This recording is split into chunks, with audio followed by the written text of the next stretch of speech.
Okay, test whatever, probably can't hear me. I'm going to practice a little bit of ranting here, and it's going to be about oversensitivity.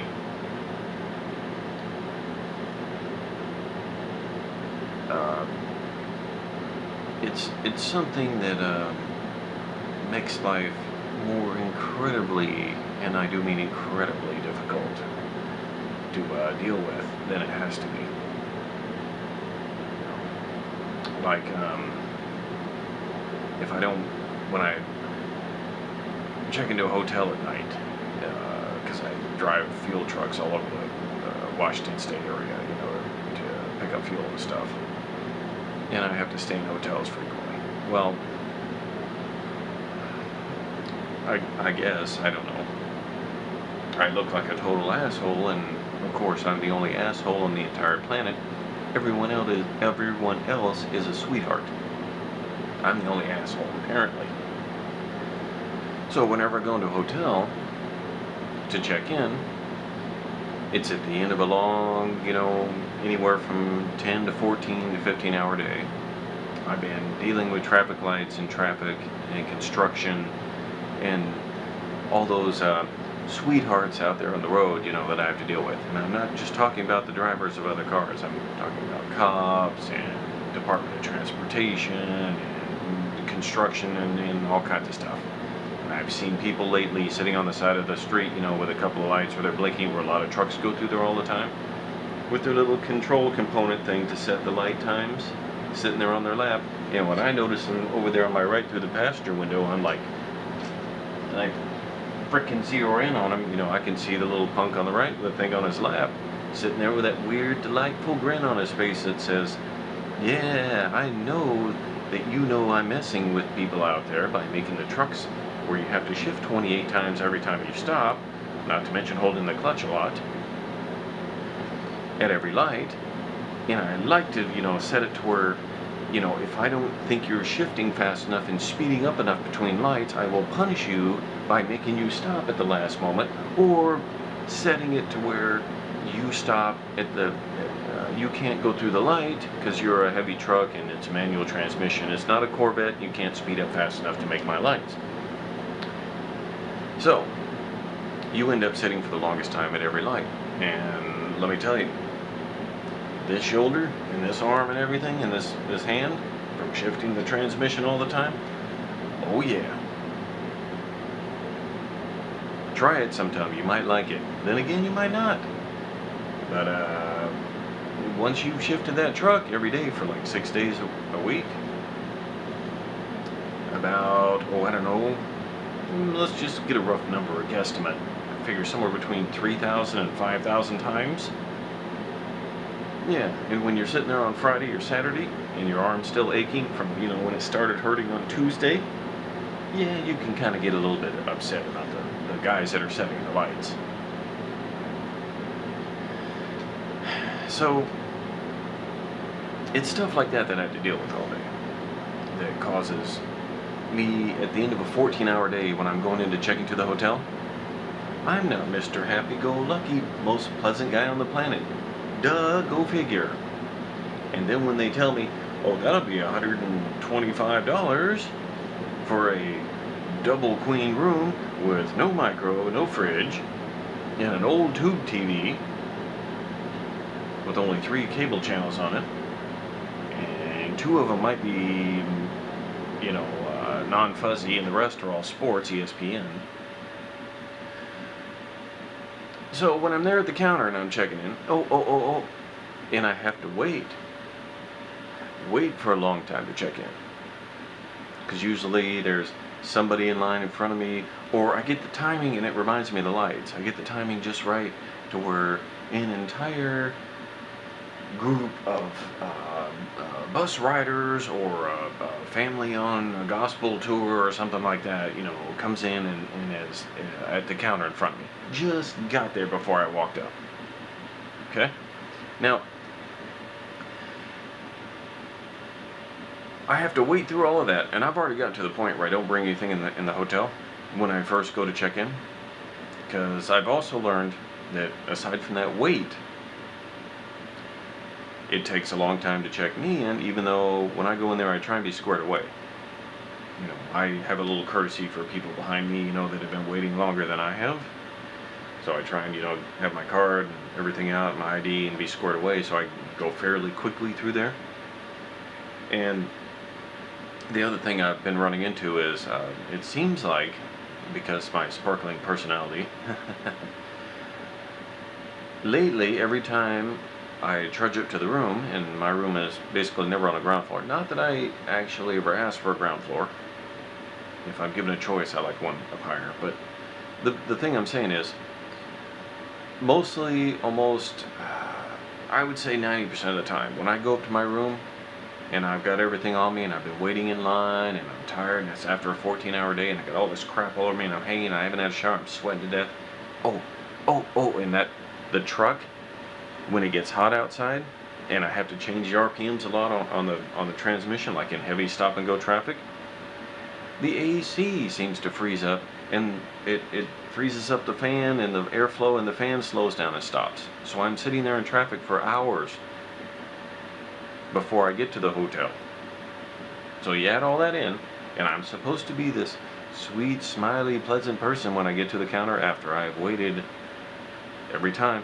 And then to top it off, they give me 9 times out of 10 a card, a room key card, that never seems to work on the first try. So I've learned not to carry any of my stuff up to the room when I first check in, because if not, I'm going to be carrying at the end of all that I just described to you as a truck driver every day. I have to trudge my way up the stairs, or risk getting, stuck in the elevator. Take your choice there. I get up to my room, and 9 times out of 10, when I put that card in there, scan the card, whatever, it doesn't work. And it's funny how every time I go back down to the desk, and a lot of times, guess what, people? That's right, I have to wait again, because there's more people in line, to get my card to where it's operating properly. And you know why it never works the first time? Because of my lack of sparkling personality at the end of the workday, after I've gone through all that BS all day that's wore me down after about 14 hours. And I'm doing this almost every day, Monday through Saturday. Although Saturday is not 14, it's more like 6 to 8. So I have to always scan the card twice. And I know what you're thinking. Have them do the card again while you're standing there. I've tried it. They look at me like I'm from another planet. And then if I wasn't an asshole before that, I certainly am now. So I've got to play it. So what I've done is I left all the stuff in the truck. I scope out the room. I make sure that the card key works. And before I go back out of the truck to get my stuff, the little hanger thing you put on there to keep the door from, popping open in case there's an axe murderer outside trying to bust in and do whatever, I turn that in and I set the door up against it. So just in case, if they see me going outside again, the lady doesn't shut my car down because she is of the opinion that I was a total asshole at the counter, when really what it is I'm worn the fuck out. Okay? And I don't want to socialize with you. I don't want to be your friend. I want to go upstairs and use the bathroom, and I want to brush my teeth, and I want to get a shower, and I want to chill out for a few minutes. Okay? And I want to do it before 11:30 at night. Okay? And that doesn't seem to transmit across to the people behind the counter. These are people that are working a normal 8-hour day, probably for like maybe minimum wage plus $1. I don't know. I don't know what it is. I've never tried to actually work at a hotel desk, behind the hotel desk, and check people in. So I don't know what their average wage is. I'm sure it isn't very much. So I'm not overtly, I don't cuss at them or, try and put them down or anything, unless they're really screwing up. Like the other night, it was at a travel lodge in Bellingham, and I've got to fax some stuff up to get my NORPASS this thing right here. Get this NorPass thing working properly. I got to send it up to Washington State and my cab card and everything else to get them to turn the thing on to set it so I can maybe not have to stop at every scale, because you go into a scale, you got to do. And of course, you can't even remotely speed through the frickin' thing. It's like 3-4 miles long, and you got to do 10 miles an hour all the way through it. So you're on a 14-hour schedule because of the Department of Transportation regulations. So it takes you a long time, anyways, burning up your 14 hours during the day, of which you can only drive 11 hours in that 14. So if you don't have to stop at all the scales all day, you save probably somewhere between a half an hour and an hour on your 14-hour day, which is great. Okay, which means that if you've been through heavy traffic and construction and there's an accident somewhere during the day, and you need 30 extra minutes to make it to the hotel room that night because you are in a cab over, or a day cab, you don't have a sleeper on the back, you need to get to a hotel. Because if not, you're going to be driving illegally, and everyone is going to be trying to bust you because you're on an electronic log system, which is fine. I like electronic logs. I don't have a problem with them. I prefer electronic logs over the paper ones because, believe me, DOT, Department of Transportation cops, my handwriting and grammar isn't the best. I'll be the first to admit that one. And they will find something wrong in the logbook. Oh, you spelled this city name wrong, or it actually shows here that you fueled a minute before, that you put on the 15, because it's only 15-minute segments. That kind of stuff. They will nag you to death and drive you crazy to try and get you mad at them so that they can go, hey, this guy's a fucking terrorist. Maybe we should shoot him 61 times or whatever and put him in jail for however many years, tow his truck, get him fired, destroy his life, and charge him, via the court system and lawyers and everything else, $10,000 to $20,000, and then let him out of jail, half a year later. So then he's lost all of his stuff because he didn't pay any of his rent. His life is over. He's a bum on the street, basically. They love to do that, okay? And they'll tell you right there, no, we're not after the money. We're in it for safety. And then you think back to having to stop at the last minute every light in town. And I know a lot of you know this. Just next time you're driving around, just think about when you're sitting at each of the intersections, how often there's no one going through that intersection. There's no one going through there. Think about how often you're sitting there and you're looking at all the people across you, lined up, way back out of sight, and you're looking to your right and left and they're way back out of sight too. Think about it, how often that's happening to you. And don't sit there and tell yourself, no, I can't think like that. That would make me a crazy conspiracy theorist. Don't be doing that. Don't accept that guilt trip. Think about it. Figure it out. Trust yourself. Okay? Now, I'm not saying it's going to be like that every time, but think about it.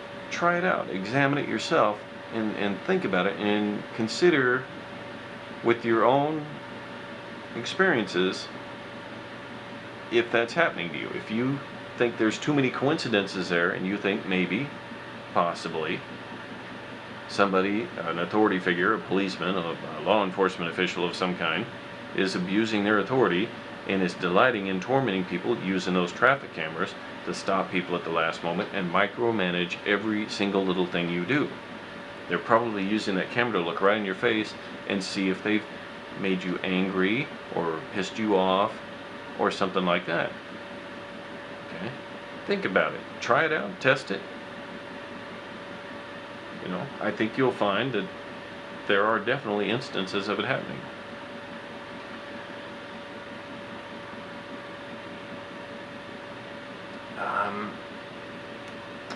The other things I've ran into lately is just massive amounts of guilt trips. And it's based on the oversensitivity thing. If I have to do something according to procedure to make sure something's correct in records or whatever, and I ask somebody, to, according to procedure, to do certain things, no matter what I do, no matter how often, no matter how I say it, They'll always look at it in the worst possible way, that I'm accusing them of something, that I'm threatening them, that I'm being rude to them, that I'm being insensitive, that I'm not being sensitive enough, that I'm not being courteous enough, I'm not being polite enough. Everyone else on the planet's a sweetheart, and once again, I'm the only asshole. And that's how it is most of the time. And I'm not sure if that's because of some reverse racism or religious-based, BS or something. Because of my race, my sex, maybe someone automatically thinks that I'm some kind of cold-hearted religious right extremist or something, and I'm not. I'm more of a independent type of guy. I can't be Republican because I'm not religious. I'm for cutting Navy spending by 75%. I'm for basically getting rid of the Marines, budget-wise, and just basically consolidating everything into one force, probably under an Air Force thing, because I think that's the future. Speed and flight. A ship or a battle group takes forever to get someplace.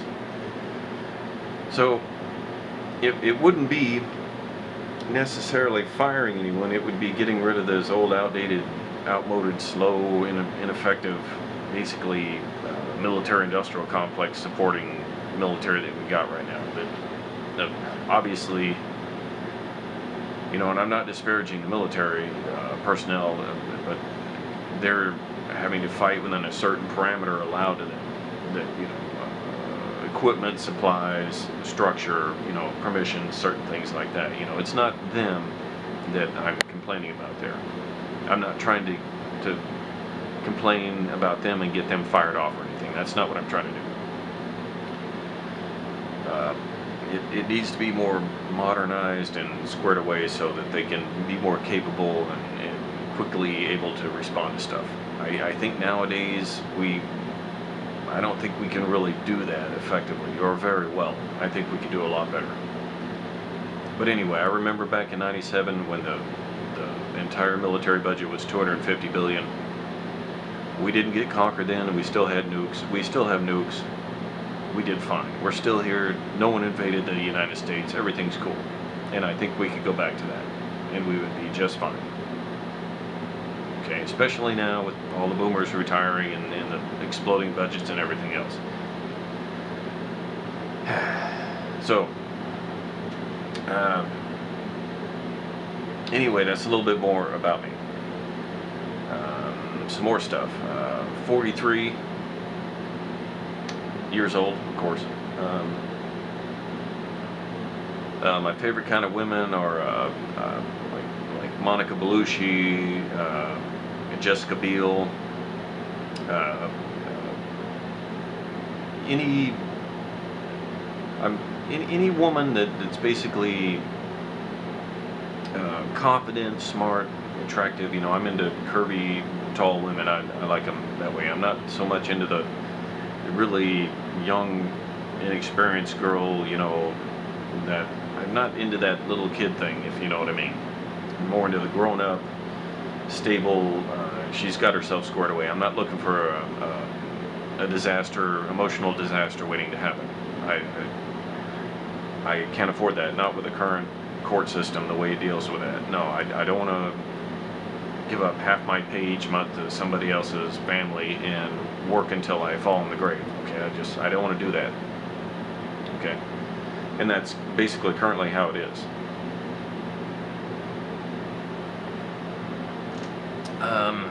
Let's see. Current government, my politics.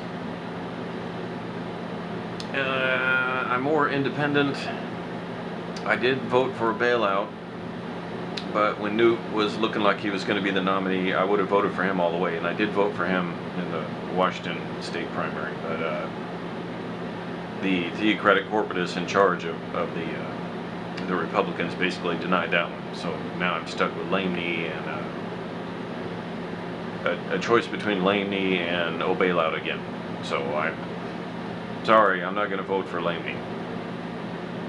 So I'm going to have to apparently either not vote or vote for a bailout again, just to keep Lamey out of there.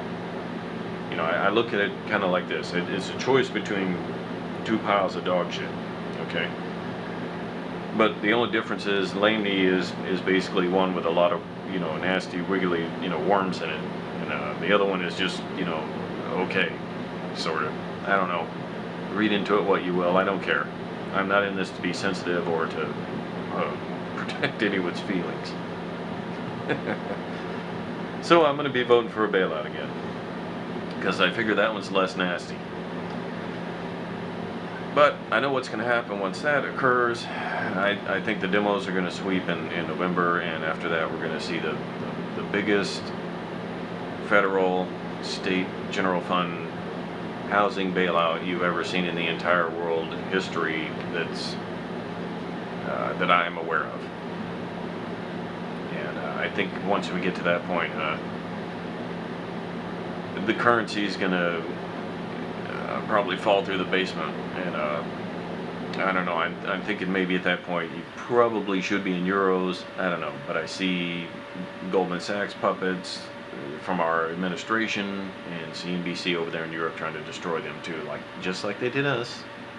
They're doing the same exact thing over there in Europe, and they're using CNBC over in Europe just like they did here.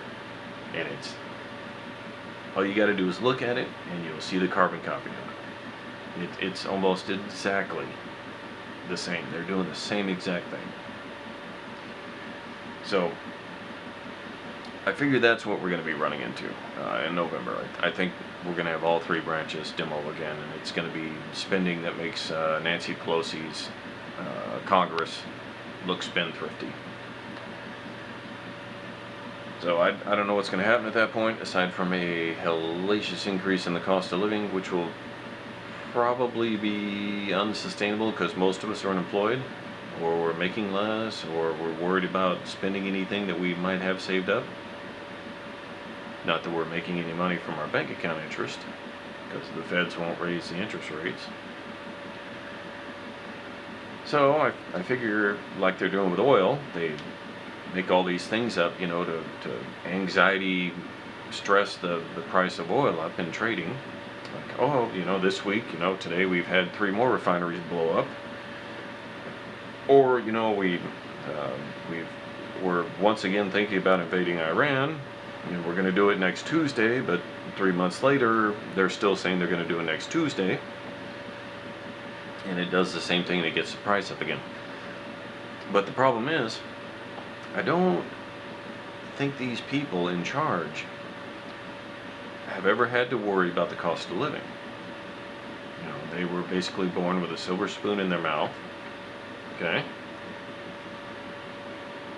They've never had to worry about how much gasoline cost, or electricity, or the rent, or internet, or anything.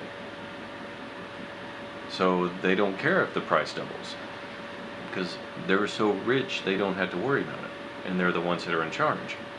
So there's nothing wrong with being rich. They're just not in touch with the majority of society. So they don't understand what they're doing to the majority of society.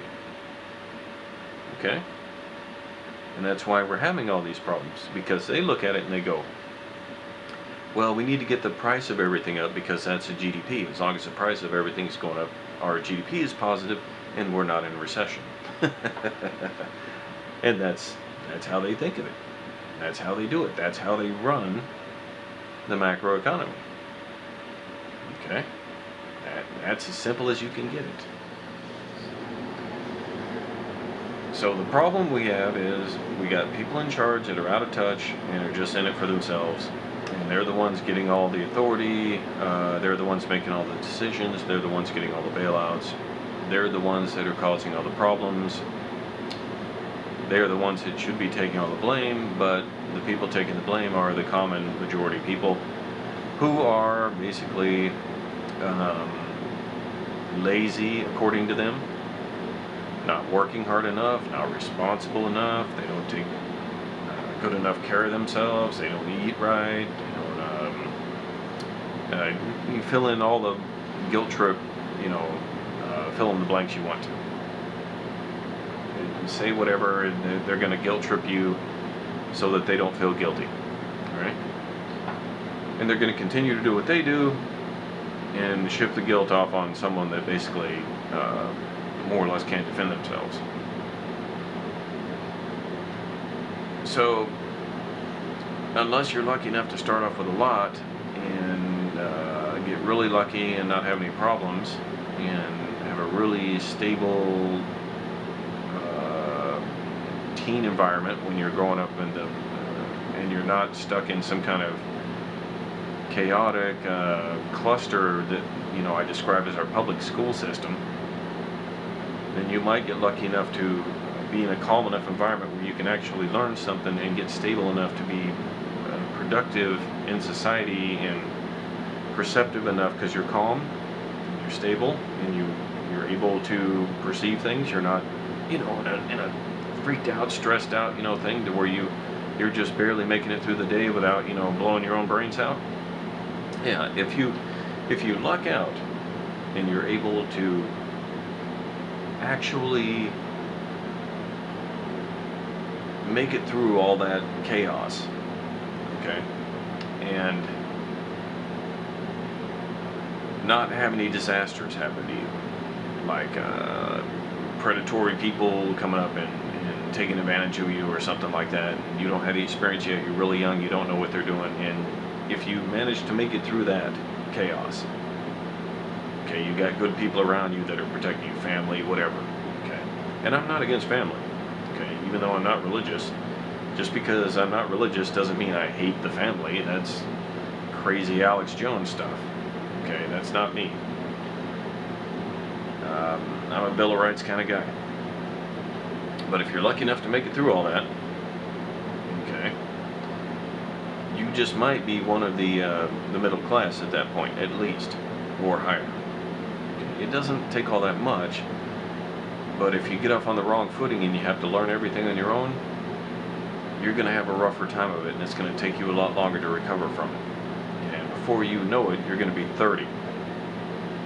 Okay, and I wish you the best of luck out there. If you're young and you're watching this and you don't know yet,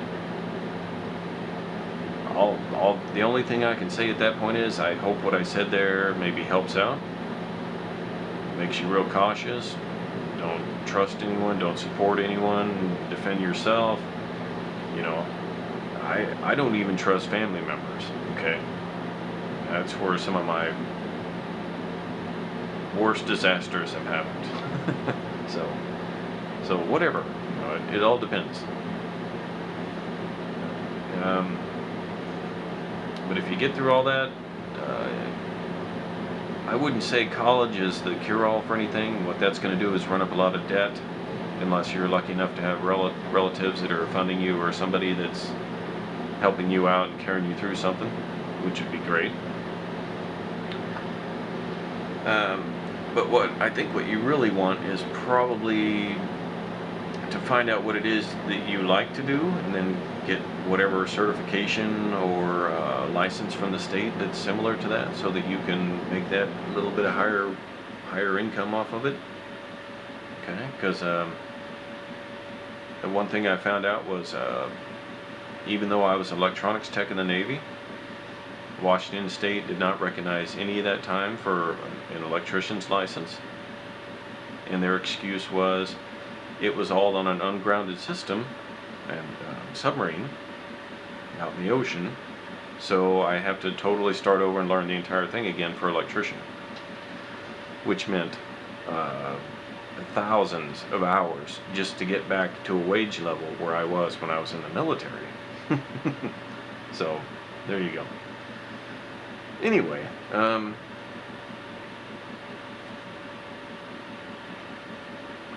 let's see, what else? I would say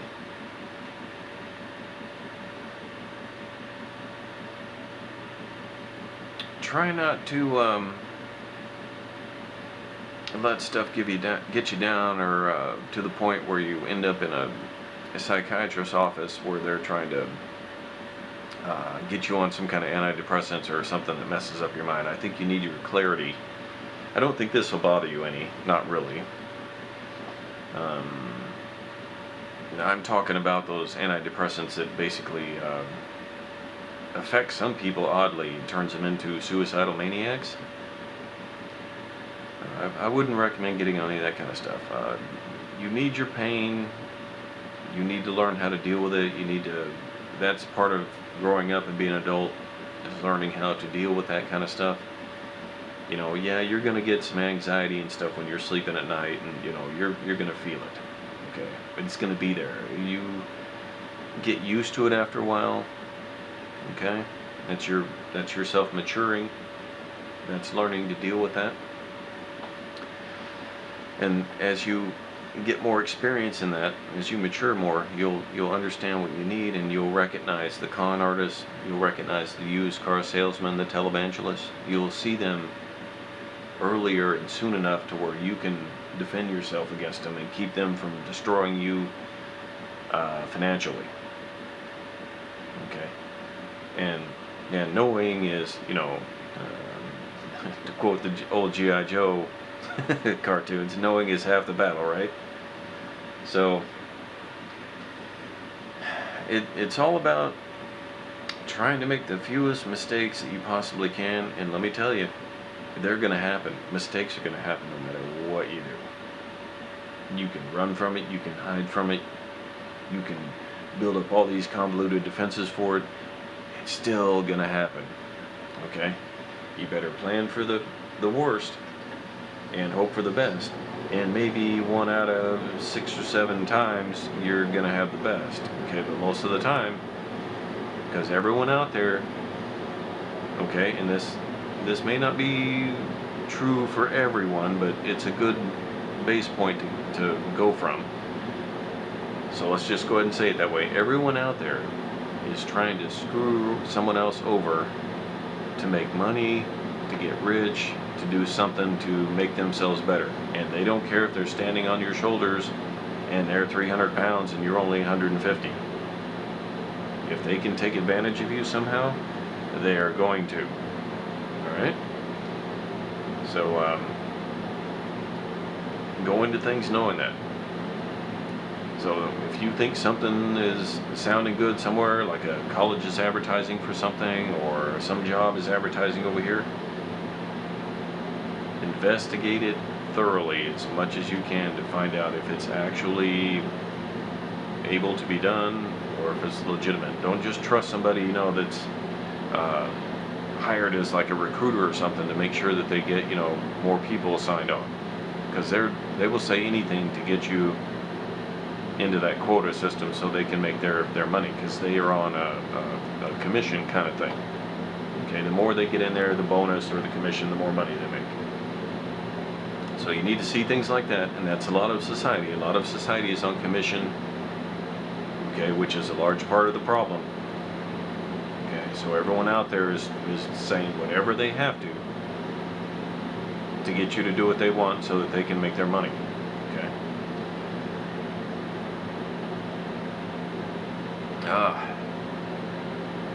The only other thing I can say is try and save up a little bit. I'm not sure if that's really able to be done a lot, especially now with the way the economy is, and that's understood, and I wish you the best of luck on that one. But if you can save up a little here or there for when things go wrong, when plans go south, like you think you're going to get a job, so you quit, and the other job at the last moment changes its mind, and you can't go back to the old one, and you end up sitting for 4 months with no employment. Now, unless you want to move back in with your parents, you might want to save up a little bit to cover for disasters like that. Same thing with, car or repair, whatever. Maybe you have to end up at the dentist, you get in some kind of conflict with somebody and they knock a tooth out and you're in intense pain, and the dentist is going to want, $2 or $3 grand to get something done to cure that pain. Yeah, a lot of people that you see missing teeth and stuff like that. Well, they went into the dentist, and the dentist said, well, to fix that tooth, it's going to cost you several $1,000s. So a lot of people take the $50 route and, have the tooth pulled. So there you go. That's why you want to have a little bit, saved up for disasters. The amount there I'd recommend, Jesus, if you can get upwards of a year's salary stacked away, I would say that's a good base. Anything up to that is good. Anything over it's good. It would just be whatever that you think you could survive. For any kind of disaster, any length of time for whatever disaster happened to you. Now you're not going to be able to cover for all of it, but if you got something in there and you're not living paycheck to paycheck, you're going to sleep a lot better at night. So look out for yourself, take care of yourself, plan for the worst. Did I say plan for the worst?